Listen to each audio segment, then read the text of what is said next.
నానమ్మ చేసే పప్పు ఇలా చేసి చూపిస్తాను చూడండి ఒకసారి ఫ్రెండ్స్. పప్పులోకి టమోటా, పచ్చిమిర్చి, టమోటా, ఆనియను, ఆకుకూరలు 3 రకాలండి. ఒకటి ఎర్రమల కూర, మెంతాకు, పలకలాకు, వంకాయ, చింతపండు, తెల్లవాయి అన్నీ వేసి దాంతో ఉప్పు రుచికి తగ్గట్టు వేసుకోవాలి. పసుపు వేసుకోవాలి.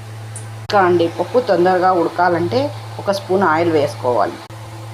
అన్నంలో కాళ్ళు బజ్జీ ఆయిల్, పోపు దినుసులు, అన్నంలోకి నెయ్యి,